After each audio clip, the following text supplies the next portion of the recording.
அரசியல் கருத நேயர்களுக்கு வணக்கம். இன்று நம்மோடு இன்னைக்கு சிறப்பு விருந்தினர் நாம் தமிழர் கட்சி வழக்கறிஞர் திரு ஸ்ரீதர் அவர்கள். வணக்கம் சார். வணக்கம் சார். நிதித்துறை அமைச்சர் மரிய வில்சன் அவர்கள் சமீபத்தில் ஒரு கருத்து ஒன்று சட்டமன்றத்தில் பேசியிருந்தார். இதை ரொம்பவே காத்தமாக விமர்சித்து சீமான் அவர்கள் அமைச்சர் மன்னிப்பு கேட்டே ஆக வேண்டும் அப்படின்னு சொல்லிட்டு ஒரு விஷயத்தை வந்து சொல்லியிருக்காரு, கண்டனமாக சொல்லியிருக்காரு. எப்படி பார்க்குறீங்க இந்த விஷயங்களை?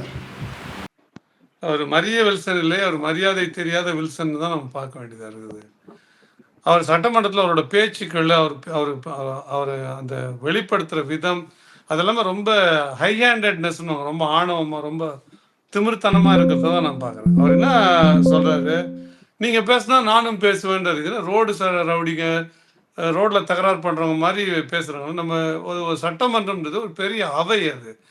அது வந்து அத்தனை உறுப்பினர்கள், அவ்வளோ பெரிய விஷயம் தெரிஞ்சவங்க, மூத்தவர்கள் எல்லாரும் இருக்கவங்க. இன்னொன்று, இது வந்து பல லட்சக்கணக்கான தமிழக மக்கள் பார்த்து கொண்டிருக்கிற ஒரு அவை இது. அந்த அவையில் இந்த ரவுடிங்க மாதிரி நீ பேசினா நானும் பேசுவேன், நீ எடுத்தா நான் எடுப்பேன்னு, அது வந்து ஒரு அது நாகரிகமான பேச்சு இல்லை, அது சரியான பேச்சு இல்லை. நீ என்ன சொல்லிட்டாங்க, அவர் என்ன தவறாக சொல்லிட்டாங்க? நீங்கள் சரியாக பேசுங்கன்னு சொன்னாங்க. எண்களை உச்சரிக்கிறதுலையும் எழுத்தை உச்சரிக்கிறதுலையும், ஏன் நீங்கள் விவரங்களை சொல்கிறதுலையும் பெரிய தடுமாற்றம் இருக்குது. அந்த தடுமாற்றம் வந்து சரியான செய்திகளை கடத்தலை. அதை பார்க்குறவர்களுக்கு நம்ம என்ன பார்க்குறோன்னே புரியாத அளவுக்கு ஒரு குழப்பத்தை உண்டு பண்ணுது. அப்போ நீங்கள் சரியாக பேசுங்க அப்படின்னு சொல்கிறது எல்லாருடைய கடமையும் தான். ஏன் நான் கூட, நீங்கள் உங்களுக்கு நினைவு இருக்கும், நாம் போன முறை நேர்காணல் வந்து எடுத்திருந்தோம். அப்பயே நான் சொன்னேன், உங்களுக்கு நடக்கும்போது தடிக்க விடுறவங்களை பார்த்துருக்கலாம், பேசும்போதே தடிக்க விடுறவங்க தாவேக்கால் தான் இருக்கிறாங்க. குறிப்பாக இந்த நிதியமைச்சர் எவ்வளோ மோசமாக பேசியிருக்காரு, அருவருப்பாக இருக்குது. இது பொது வெளியில், வெளிநாட்டில் நம்மளோட மரியாதை எந்த அளவுக்கு இது குறைக்குன்றதெல்லாம் கூட நம்ம பேசியிருந்தோம் இல்லை? அப்போ நம்ம அந்த பார்வை வந்து என்ன, ஒரு சாமானியனா, நம்ம ஒன்றும் சட்டமன்ற உறுப்பினரில் ஒரு சாமானியனா அந்த பார்வை இருக்குது. அந்த பார்வையை சொல்கிறாங்க, அதில் என்ன தவறு இருக்குது? இதுக்கும் கிறிஸ்தவராக இருக்கிறதுக்கு என்னங்க சம்மந்தம் இருக்குது? எனக்கு அது அடிப்படை புரியல. எதை கொண்டாந்து எதில் சேர்க்குறாங்க?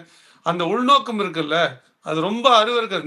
நீங்கள் உங்களை முறையாக பேசணும்னு சொன்னால், நான் முறையாக பேசுகிறேங்க, இல்லை எனக்கு எனக்கு இப்படி தாங்க பேச தெரியுது, இப்படி கூட சொல்லலாம். அவர் எனக்கு இவ்வளோ தாங்க தெரியுது, எனக்கு அந்த அளவுக்கு அனுபவம் இல்லைங்க, நீங்கள் நான் மாற்றிக்கிறேங்க, இல்லை எனக்கு இவ்வளோ தாங்க வருது அப்படின்னு, இதுதான் என்னோடய ஸ்டைலு, நான் அப்படி தான் பேசுவேன் அப்படின்னு. இதெல்லாம் என்ன அடாவடித்தனமான பேச்சு? ஒரு சட்டமன்ற உறுப்பினர் பேசுகிற, அதுவும் ஒரு நிதி அமைச்சர் பேசுகிற பேச்சா இது? ரோடு சண்டை போடுறவங்க பேசுகிற பேச்செல்லாம் இருக்குது.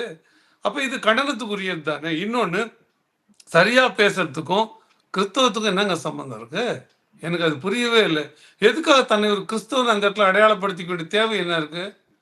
நீங்கள் நான் சரியாக பேசினேன், இல்லை எனக்கு சரியாக பேசலை, சரியாக பேச வரலைங்க, இல்லை இனிமேல் நான் சரியாக பேசுகிறேங்க, இப்போ நான் கற்றுக்கிறேன், மாற்றிக்கிறேங்க அப்படின்றது அவர் சொல்ல முடியும்.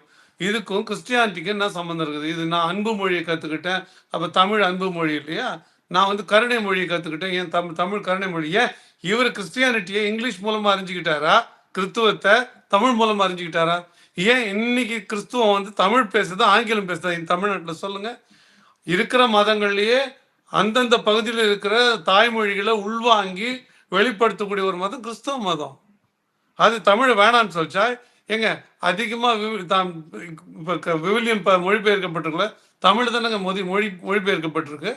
நீங்கள் குரானை ஒப்பிடும்பொழுது, என் கீதை ஒப்பிடும்பொழுது கூட அதிகமாக மொழிபெயர்க்கப்பட்டிருக்கிற ஒரு நூல் வந்து விவிலியம்ங்க, பைபிள். அது தமிழ் இல்லையா? நீங்கள் இது தமிழ் படித்தவங்களுக்கு இது கூட வரல அப்படின்னு சொன்னால் அது என்ன ஒரு மாதிரி பேச்சு அது?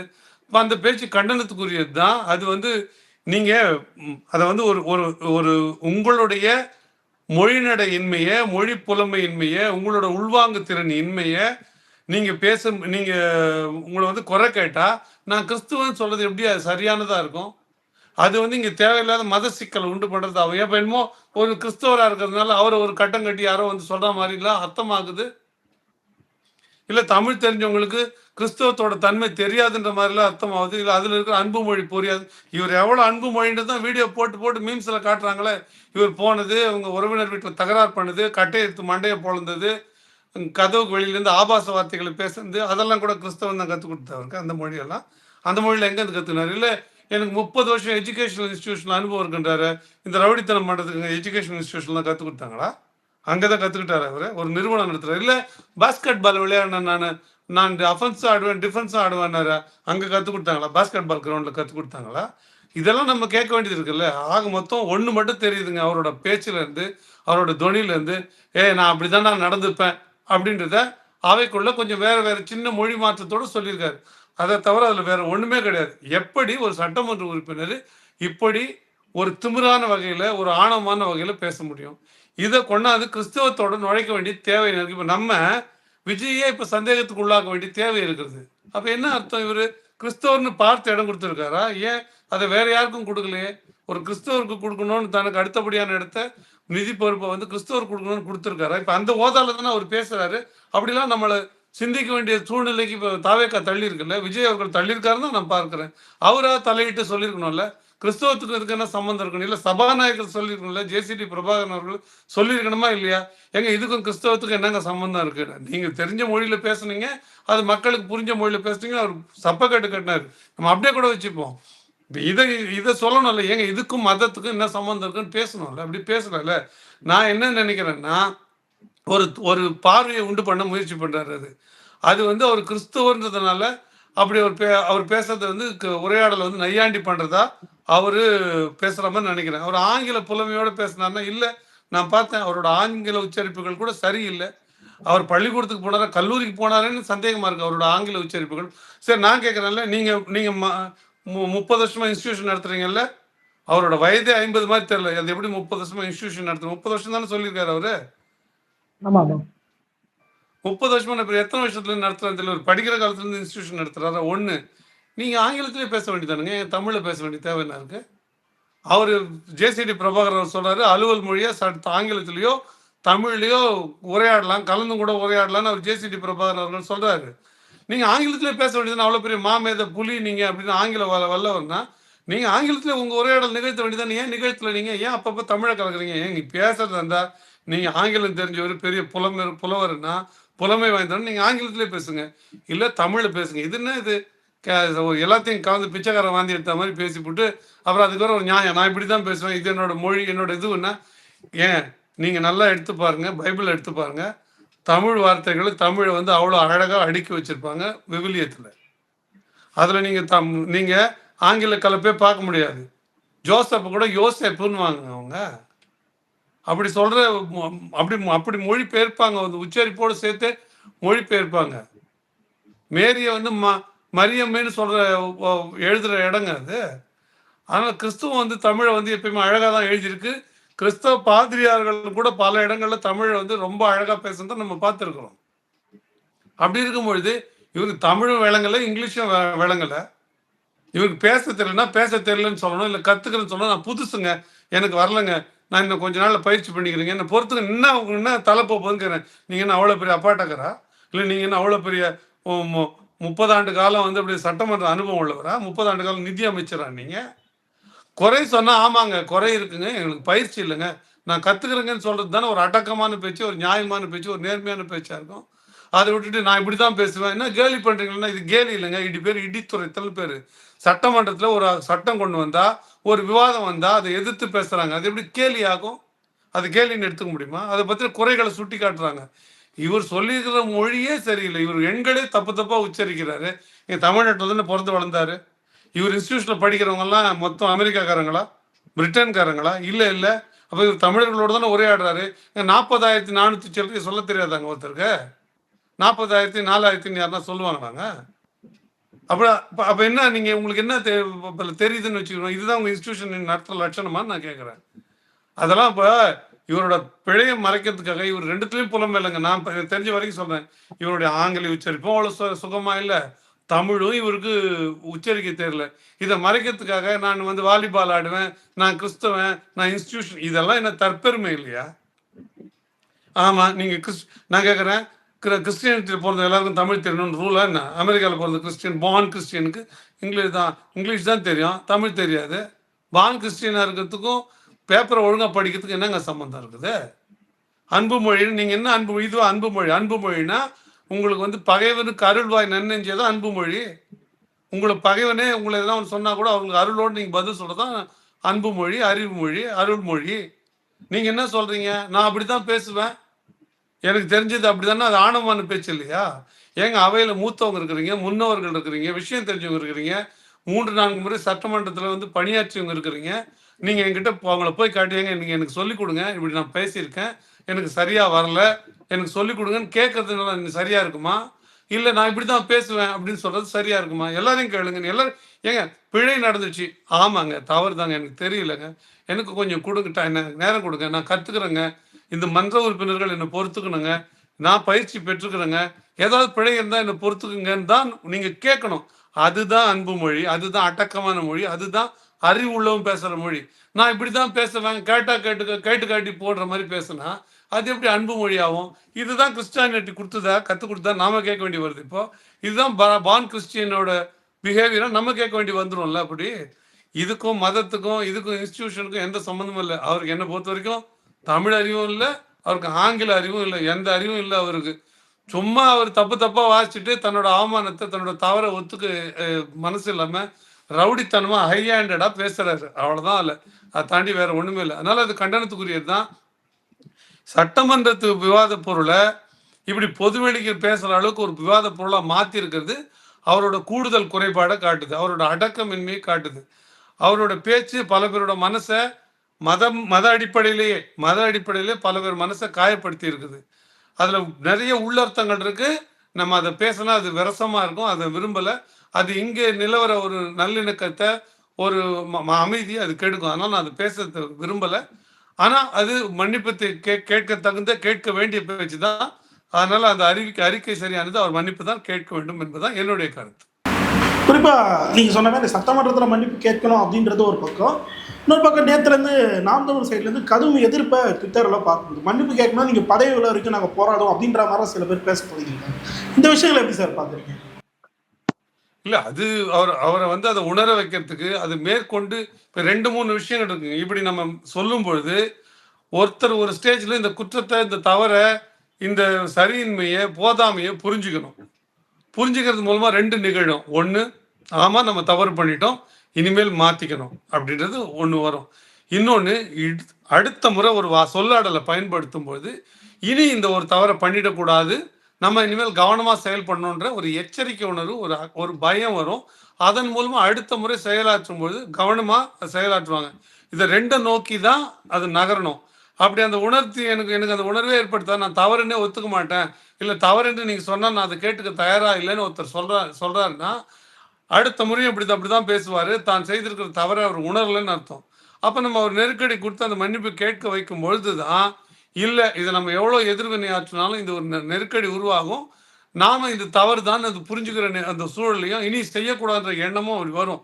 அப்போ அதுக்கு எல்லா இடத்துல இருந்தும் அவருக்கு நெருக்கடி கொடுக்க வேண்டிய தேவைதான், அதை செய்யணும். இதன் மூலமா வந்து மரிய வில்சனுக்கு மட்டும் செய்தி இல்லைங்க. சீமான்றது யாருன்னு ஒருத்தர் கேட்டார்ல, ஒரு கோமாளி. அந்த கோமாளிக்கும் இன்னும் நீங்க எத்தனை சீட்டு ஜெயிச்சிங்க, டெபாசிட் வாங்கினீங்களான்னு கேட்டாங்கல்ல, அவங்களுக்கும் சேர்த்த பதிலாக தான் நான் இதை பார்க்கிறேன். நீங்க ஜனநாயக ஆற்றல் வெல்லல்னா கூட அந்த நெருக்கடியை உண்டு பண்ண முடியும். மக்களோட செல்வாக்கு பெற்றிருக்கும் போது அந்த கேள்விகளை கேட்க முடியும். நம்ம ஒரே ஒரு இடம் வெல்லல்னா கூட நெருக்கடிக்கு உள்ளாக்க முடியும். நம்ம மக்களுக்காக மக்கள் குரலா நம்மளால கேள்வி கேட்க முடியும்ன்றது சேர்ந்து உணர்த்துறதை தான் நான் பார்க்கிறேன். அப்போ அது தேவைதான், அதை செய்யணும் தான். இன்னும் கூட இன்னும் நெருக்கடியாக கூட அதை பண்ணலாம். அது ட்விட்டர் மட்டும், ஃபேஸ்புக்கில் எல்லா இடங்கள்லையும் கூட அதை நம்ம பண்ணலாம்.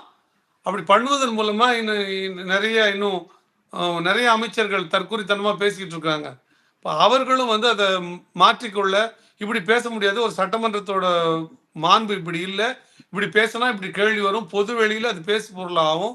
அதனால எதை பேசணும், எப்படி பேசணும் அப்படின்றது அவங்களுக்கு புரிந்து கொள்வதும் ஒரு எச்சரிக்கை உணர்வோட தாவேக்கால இருக்கிற எல்லாருமே, எம்எல்ஏ உட்பட எல்லாருமே நடந்துக்கிறதுக்கு ஒரு சரியான சந்தர்ப்பமாக அமையும். அது ஒரு சீட்டு ஜெயிக்காத, டெபாசிட் வாங்காத ஒரு கட்சியால் கூட இந்த நெருக்கடியை கொடுக்க முடியும், இது மக்கள்கிட்ட பேசு பொருளாக்க முடியும், இவங்களோட குற்றங்களை சுட்டி காட்ட முடியுன்றது சேர்த்தே அதுக்குள்ள இருக்கிற செய்தின்னு நான் பார்க்கிறேன். குறிப்பா அடுத்த அமைச்சரவையில் வந்து 8 அமைச்சர்கள் வந்து நீக்கப்பட வாய்ப்பு இருக்குன்ற மாதிரி ஒரு செய்தி வெளியாயிருக்கு. அதுக்கு மிக முக்கிய காரணம் நாம் தமிழ் கட்சியை சார்ந்த சில பொறுப்பாளர்கள். ஏன்னா அவங்க தான் அமைச்சர்களோட போலியான கல்வி தகுதியை எக்ஸ்போஸ் பண்ணியிருக்காங்க. எப்படி பார்க்குறீங்க அமைச்சர்களோட இந்த நடவடிக்கைகள் எல்லாம்? இல்லை, எனக்கு தெரிஞ்சு இப்போ போட்டிருக்கிறவங்களே வந்து நீங்கள் தகுதி குறைவு வெளியே போகணும்னு சொல்கிறோம்ல, ஏமாற்றி தவறாக போட்டிருக்கிறாங்க, போதுமான படிப்பின்மை எல்லாம் இருக்குன்னு போட்டிருக்கோம்ல, இவங்க தான் தாவேக்காலர்கள் எனக்கு தெரிஞ்சு அதிகபட்சம் படித்தவங்க. ஏன் சார் அப்படி சொல்றீங்க? வேற யாரை போடுவீங்க நீங்க சொல்லுங்க. எல்லார் மேலேயும் ஏகப்பட்ட குற்ற வழக்கு இருக்கு. எல்லார் மேலேயும் ஒரு எடுத்துட்டா ஒண்ணே ஒண்ணு தான் பண்ணும். மொத்த துறையும் முதலமைச்சரே வச்சுக்கலாம். அவர் என்ன படிச்சாருன்னு இப்ப கேள்வி கேட்க வேண்டியது. எனக்கு தெரிஞ்சது நிர்மல்குமார் ஒருத்தர் தான் ஓரளவுக்கு கணிசமான அளவுக்கு ஒரு சொல்லிக் கொள்ளுகிற அளவுக்கு படிச்சவர்ன்னு நான் பார்க்கிறேன்.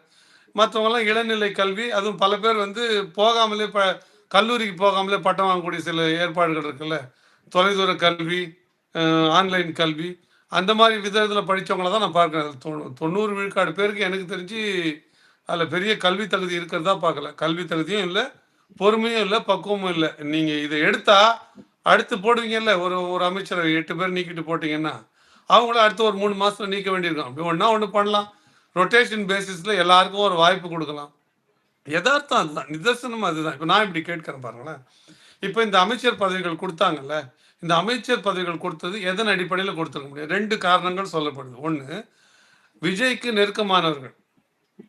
இன்னொன்று, கொஞ்சமாவது இந்த தகுதி உடையவர்கள். இது போட்டால் கொஞ்சம் பொது வெளியில் பேசுறதுக்கு, இல்லை இந்த விஷயங்களை கையாடுறதுக்கு, ஒரு மினிஸ்ட்ரினா ஃபைல் பார்க்கறதுக்கு, இதுக்கெல்லாம் ஒரு அடிப்படை அறிவு வேணும்ல.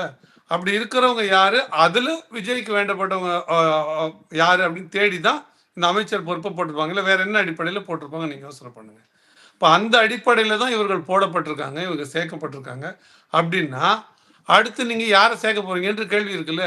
அதுக்கான கல்வி தகுதி என்ன இருக்கு? எனக்கு தெரிந்தவரை அவ்வளோ பெரிய கல்வி தகுதி உடையவர்கள், இந்த கிளீன் சீட்டுன்னுவாங்க இல்லை, ஒரு பின்புலம், தெளிவான பின்புலம், குற்றமற்ற பின்புலம் இருக்கிற ஆட்களே தாவேக்கால இல்லை. அதனால நீங்கள் போடாமல் வேணா மொத்தத்தையும் விஜயே வச்சுக்கிட்டோம். எனக்கு தெரிஞ்சு அது பெட்டர், ஃபார் பெட்டர். இல்லை நிர்மல்குமார், ஆதவ அர்ஜுனா, இந்த மாதிரி ஆட்கள் யாருன்னா பிரித்து வச்சுக்கிட்டோம். மற்றபடி எனக்கு தெரிஞ்சு இது திருப்பி 3 மாதத்துக்கு ஒரு தடவை சரியில்லைன்னு போட்டுக்கிட்டே இருக்க வேண்டியதுதான். அதுதான் நான் என்னோட பார்வை. ஆனால் இந்த மாதிரி அமைச்சரவை வந்து மக்கள்கிட்ட எக்ஸ்போஸ் ஆகிறது தாவேக்காவுக்கு மேலும் ஒரு அழுத்தத்தை ஏற்படுத்தும்ல, அதையும் அவங்க கண்டுகொள்ள மாட்டாங்க. இல்லை அவங்க சார், நாங்கள் என்ன வச்சுக்கிட்டாங்க, வஞ்சனை பண்ணுறோம். நாங்கள் தான் வடிவேலு ஜோபியை பிரித்து காட்டுற மாதிரி காட்டுறோம். இருந்தால் தானேங்க நாங்கள் போடுவோம். சரி, யாரை போடலாம் நீங்கள் சொல்ல, நான் கேட்குறேன். நீங்கள் ஒரு பட்டியல் தருண் கொடுக்கட்டும். இன்னும் யாரெல்லாம் தகுதியானவங்க, இவங்களாம் அமைச்சராக போகிறோம், யாருன்னா பரிந்துரை பண்ண சொல்லுங்களேன், நான் பார்க்குறேன். இவர் இதில் திறமையானவங்க. ஜோசியரு, சினிமாக்காரரு, சினிமா புரோக்கரு, பிளாக்ல டிக்கெட் வித்தவர், இவங்க தானேங்க இருக்கிறாங்க. வேற யாருங்க இருக்கிறா? ஜோசிக்காரங்கெல்லாம் போட்டு விடுங்க, வேணா சொல்லலாம். மற்ற வாரியங்களில் போடுறாங்க, நம்ம பார்க்குறோம். யாரெல்லாம் போடுறாங்க, சினிமாவில் கூட இன்னவங்க, குரூப் டான்ஸில் ஆடினவங்க, இவங்களெல்லாம் போடுறாங்க, நம்ம பார்க்குறோம். அப்படி கூட உங்களுக்கு ஆள் இல்லையே தாவேக்கால. அப்போ அது முகத்திரை கிழிய தாங்க செய்யும். மக்கள் உணரணும், நம்ம எப்பேற்பட்டவர்களுக்கு வாக்களிச்சிருக்கோம், அவரோட தகுதி என்ன, அவர்கள் எவ்வளோ தூரம் வந்து இது செயல்படுவாங்க, ஏன் இவங்களால செயல்படவே முடியலை அப்படின்னு மக்கள் உணரணும். மக்களுக்கு அது தெரியும். அது நாம ஒன்றும் முயற்சியெல்லாம் பண்ண தேவையில்லை. எக்ஸ்போஸ் பண்ணலாம் நம்ம முயற்சியே பண்ண தேவையில்லை. அவர்களை முயற்சி வெளிக்காட்டிக்கிறாங்க. அவங்க வந்து பொது வெளியில் வந்து ஒரு பத்திரிகையாளர் அடிக்க போகிற ஒரு ஒரு எம்எல்ஏவை நம்ம பார்த்தோம். சாதாரண எந்த விஷயமும் இல்லை, ஒரு நியாயமான காரணத்துக்காகவே. அப்புறம் ஆள் வச்சு அவங்களே விரட்டி அடிக்க முயற்சி பண்ணது, அவங்க இருக்கிற இடத்துல போய் கலாட்டா பண்ணதை நம்ம பார்த்தோம். இவர்கள்லாம் யாரு, இவர்களெல்லாம் வந்து நம்ம தேர்ந்தெடுக்கிறோம்ன்றது மக்கள் தெரிஞ்சுக்கிட்டோம். நாம எந்த முயற்சியும் பண்ண தேவையில்லை. நிச்சயமா தாவேக்காவினரே அவர்களாவே அம்பலப்படுவார்கள். அம்பலப்பட்டு கொண்டு தான் இப்பயே எனக்கு தெரிஞ்சு ஒரு 40 விழுக்காடு வந்துடுச்சு. இன்னும் ஒரு 6 மாதம் போச்சுன்னா ஒரு 90 விழுக்காடு வெளியே வந்துடும். அதனால நாம ஒன்றும் அதை சொல்ல தேவையில்லை. சில பேர் வந்து விஷயம் தெரியாதவங்க பேசாமல் இருக்கிறதுக்கு கம்முன்னு இருந்துட்டாங்கன்னு வச்சுங்களேன், அவங்க அறிவாளியா முட்டாளான்னு தெரியும். ஒரு பை சான்ஸ் நம்ம அவங்க மேத்தன்னு கூட நினச்சிக்கலாம், அறிவாளி பொழுது அடக்கமாக இருக்காருன்னு கூட நினச்சிக்கலாம். ஆனால் சில பேர் வாயை திறந்து பேசிட்டாலே தெரிஞ்சிடும்ல. அப்படிதான் தாவேக்கால் நான் பார்க்குறேன். அவங்க வாயை திறந்தாலே அவங்க யாருன்னு தெரிஞ்சு போகுது. நம்ம நீங்கள் மீன்வளத்துறை அமைச்சர் பதில் சொன்னார், என்ன அங்கே வந்து கேளுன்னாரு. வீடு வரைக்கும் சொல்லினே வருவாங்க. அந்த மாதிரி அவங்க துறை சார்ந்த கேள்விகள் கேட்டாலே பதில் சொல்றதுக்கு அவங்களுக்கு துப்பு இல்லை, அவங்களுக்கு அறிவு இல்லை. நான் போன நேர்காணல கூட சொல்லியிருந்தேன், உங்களுக்கு தகவல் தெரியாது தவறு இல்லை, அனுபவம் தெரியாது இல்லாத பாரு இல்லை, ஆனால் அனுபவப்பட்டுக்காது தவறு. முயற்சி தோற்கலாம், முயற்சி இல்லாமல் எப்படி தோற்கலாம்? நீங்க முயற்சியை பண்ணலையே, நீங்க என்ன டேக் இட் ஃபார் கிராண்டட் இருக்கீங்க. நம்மளை நாங்க இப்படிதான் இருப்போம். ஆக்சுவலா ரவுடிங்க தான் இப்படி பிஹேவ் பண்ணுவாங்க, நான் பார்த்துருக்கேன். அப்படிதானே பண்ணுவான், என்ன பண்ணுவேன் நீ அப்படின்னு கேட்பாங்க. அது மாதிரி தான் மக்களை நோக்கி இவங்க கேட்குறாங்க, எங்களுக்கு சேர்ந்துட்டீங்களா, இவ்வளோதான் வரும், இவ்வளோதான் பண்ணுவோம், உன் தலையெழுத்து இதை கேட்டுக்கணுன்ற மாதிரி பிஹேவியர் தான் நான் பார்க்குறேன். அது சரியில்லைல்ல. நீங்கள் கற்கணும்ல, உங்களுக்கு தெரியலன்னா தெரிஞ்சுக்கணும்ல, அனுபவம்லாம் அனுபவப்பட்டுக்கணும். நீங்கள் சட்டமன்றத்தில் ஒரு உரையை வாசிக்க போகிறீங்க, 20 நாள் இருக்கா சட்டமன்ற கூட்டத்தொடர்? ஆமா மொத்தத்துல அவங்க திமுக சொன்னதே 100 நாள் நடத்துறேன்றாங்க. 100 நாள் நடத்துறதாவே வச்சுப்போம் நம்ம. 100 நாள் நடத்தோம்னா மொத்தத்துல உங்களுக்கு 365 நாள்ல 100 நாள்ன்றது ஒரு 30 விழுக்காட்டுக்கும் கூட வருது. 25 நாள். இதுல 234 சட்டமன்ற உறுப்பினர். இந்த சட்டமன்ற உறுப்பினர்ல உங்க டர்ன் எப்போ வரப்போகுது? மினிஸ்டர் தான் பேச போறீங்க பெரும்பாலும். அந்த 15 துறை சார்ந்த 15 அமைச்சர்கள் பேச போறாங்க. அந்த ஆவரேஜ் இல்ல உங்களுக்கு. அந்த அமைச்சருங்க ஒருத்தரும் ஒரு 1/2 மணி நேரம், 1/2 மணி நேரம் பேச போறாங்க. பேசினாலே உங்களுக்கு 15 பேர் பேசினாலே 7 மணி நேரம் அதுவே. அப்புறம் மற்ற கேள்வி இருக்கு, மற்ற சபாநாயகர் பேசுறதுக்கு. இந்த 1/2 மணி நேரம் ஒரு அமைச்சர் பேசுறதுக்கு என்ன தயாரிப்பு தேவை? இல்ல ஒரு எம்எல்ஏ பேசினாருன்னா ஒரு 15 நிமிஷம் பேச போறாரு. ஒரு 15 நிமிஷம் ஒரு எம்எல்ஏ பேச வேண்டியதுக்கு தயாரிப்பு என்ன தேவை இருக்கு? எந்த எம்எல்ஏக்கும் ஒரு ஒரு ஒரு உதவியாளர் வச்சுக்கிட்டு இந்த துறை சார்ந்தது இதை பேசணுங்க, எனக்கு என்னென்ன தரவு கொடுங்கன்னா எத்தனையோ பேர் சுற்றி இருக்கிறவங்க கொடுப்பாங்க. துறை சார்ந்த செயலர்களுக்கு செக்ரட்டரிக்கு கொடுப்பாங்க. எத்தனையோ அசிஸ்டன்ட் இருக்காங்க, பிஏஎஸ் இருக்காங்க. அவங்களுக்கு கேட்டீங்கன்னா எழுதி கொடுத்துருவாங்க. எடுத்து படிச்சுக்கிட்டு ஆமாம் அதில் உண்மை இருக்கா இல்லையான்னு தரவு சரி பார்த்துட்டு யாராலையும் பேச முடியும். அதை கூட சேம் நீங்கள் என்ன பண்ணுறீங்க, வேற என்ன பண்ணுறாங்கன்னு சொல்லுங்கள். நீங்கள் ஒரு 4-5 அமைச்சரையாவது நம்ம ரோட்டில் குறுக்க வரைக்கும் சுற்றி ரீல்ஸ் போடுறத நம்ம பார்க்குறோம். மற்ற எம்எல்ஏக்கள் என்ன பண்ணுறாங்க? 109 பேரில் மற்ற தாவேக எம்எல்ஏக்கள் என்ன பண்ணுறாங்கன்னு நம்ம பார்க்குறோம். எங்கே இருக்காங்க, என்ன பண்ணுறாங்க? விசிபிலிட்டியே இல்லையே. அப்படி விசிபிலிட்டியே இல்லாதவங்க ஒரு நாள் 1/2 மணி நேரம் பேசுறதுக்காக, ஒரு சட்டமன்றத்தில் ஒரு 15 நிமிஷம் பேசுறதுக்காக முன் தயாரிப்பு ஒரு 2 மணி நேரம், 2 மணி நேரம் தரவுகளை, துறை சார்ந்த கோப்புகளை, இதுக்கு முன்னாடி என்ன நடந்திருக்கு, இப்போ என்ன நடந்திருக்குன்னு பார்த்தா தெரிஞ்சுக்க முடியுமா முடியாதா? ஒரு தேர்தலில் ஒரு ஒரு எலெக்ஷன் கேன்வாஸ் பண்ண போறவங்க அவங்க தெரிஞ்சுக்கிறாங்க இந்த துறையில் இந்த பகுதியில் என்ன பிரச்சனை இருந்தது, அந்த பிரச்சனையை முன்னிருந்த எம்எல்ஏ கையாண்டாரா இல்லையா, எப்படி கையாண்டாரு, இப்போ அதுக்கு என்ன மாற்று திட்டம் இருக்கு, என்ன வைக்க முடியும்னு தெரிஞ்சுக்கிட்டு பேசுறோம். இப்போ நாங்களாம் தேர்தல் பிரச்சாரத்தப்ப பேசுறோம்ல, பரப்புரை இப்போ தெரிஞ்சுக்கிட்டு தானே பேசுறோம். அது ஒரு இடத்துல பேசுறதுக்கு நீங்க அன்னைக்கு போய் பேச போறீங்கன்னா அன்னைக்கு முன்னன்னு இல்லை அன்னைக்கு காலையில் நீங்கள் தகவல்களை வாங்கிட்டா பேசிட முடியும். அப்போ காலையில் தகவல்களை வச்சு நம்ம பேசிட முடியும்னா நீங்கள் சட்டமன்ற கூட்டத்தொடர் வரப்போகுது, உங்களோட பேச்சு என்னைக்குன்னு தெரிய போகுது. அதுக்கு எல்லாமே முன்னவே புரோட்டோகால் இருக்குது, லிஸ்ட் இருக்குது. இதை தெரிஞ்சுட்டு நம்ம இதை பேசுகிறோம். தடையெல்லாம் பேசுறதுக்கு என்னங்க பிரச்சனை? அது என்ன பிரச்சனை? அது ஏன் பேச மாட்டேங்க? ஏன் இந்த தயாரிப்பு? அது உங்களுக்கு தேவையில்லைங்க, அவங்களுக்கு தெரியாது. அவங்க அப்படிப்பட்டவர்கள் இல்லை. அவர்கள் வேலை செய்ய தெரிந்தவர்கள், அவர்கள் படிக்கிறவர்கள் அல்ல, அவர்கள் ஒரு விஷயத்தை ஆழ்ந்து புரிஞ்சுக்கிறவங்க இல்லை, அதுக்கான தர்க்க ரீதியாக சிந்திக்கிறவங்க இல்லை, அவங்க அதை பற்றி சொல்கிறவங்க இல்லை. குறிப்பாக அவங்களுக்கு மக்கள் நலன்னு தெரியல.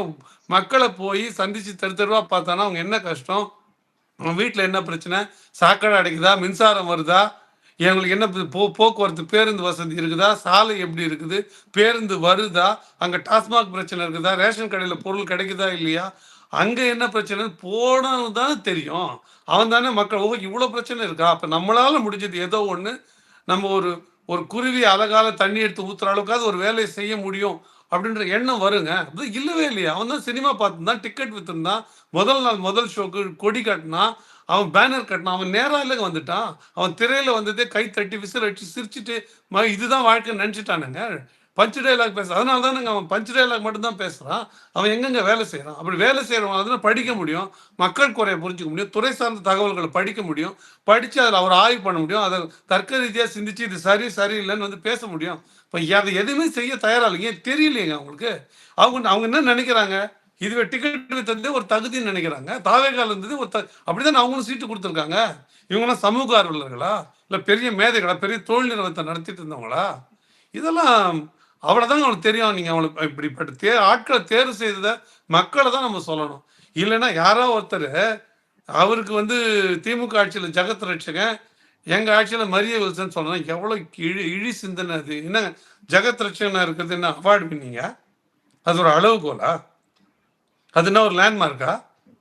இது ஜெகத் அப்போ எல்லாம் சொல்லுவோம் காந்தியை போல ஒரு வாழ்க்கை, காமராஜர் ஆட்சியை கொண்டு வரேன்னு. காமராஜர் ஆட்சி ஒரு அளவுகோல். அண்ணா போல பேசணுவாங்க, அண்ணான்றது ஒரு அளவுகோல். காந்தியை போல அகிம்சையை பாராட்டணும்னுவாங்க, சுபாஷ் சந்திர போஸை போல போர் புரியணும்னுவாங்க, பகத்சிங்கை போல சாவை எதிர்கொள்ள தேவை அளவுகோலுங்க. இது என்னத்துக்கு அளவுகோல்? ஜெகத் ரட்சகன் ஐயா அவர்கள் எதுக்கு அளவுகோல்? அவங்க ஆட்சியில் அவர் நிறைய கொள்ளடிச்சாரு. இப்போ இவர் கொள்ளடிச்சார் 900 கோடி ரூபாய் வரி கட்டலன்னு அவர் மேலே கேஸ் வந்தது. அந்த மாதிரி வரப்போதா? இது ஒரு ஒப்பிடாங்க. அப்போ இதோட இன்னும் எவ்வளோ இழி மனநிலை இருக்குன்னு தெரியல உங்களுக்கு. இவங்களுக்கு மக்களுடைய ஆட்சினா என்னன்னு தெரியல, மக்கள் நலன்னா என்னன்னு தெரியல. என்னமோ சினிமா பார்த்தாங்க, சினிமா பார்த்தவங்களுக்கு சினிமா பார்த்தவங்க ஓட்டு போட்டாங்க, சினிமா பார்த்தவங்களுக்கு நின்னாங்க. சினிமா பார்த்தவங்க சொன்னதை கேட்டு சினிமா பார்த்தவங்க மறுபடியும் ஓட்டு போட்டாங்க, ஜெயிச்சிட்டாங்க. அதனால இது இது இப்படி தான் போகும். நீங்கள் ஒன்று மட்டும் நினச்சிக்காதீங்க, அவங்க நல்ல ஆட்களை ஏன் போடலன்னு நினைக்காதீங்க. அவங்க வச்சுக்கிட்டுலாம் வஞ்சனை பண்ணல, அவங்க கிட்ட இல்லை. சரி சார், பல்லறிக்கலைக்கு தெளிவாக நேரத்துக்கு நன்றி.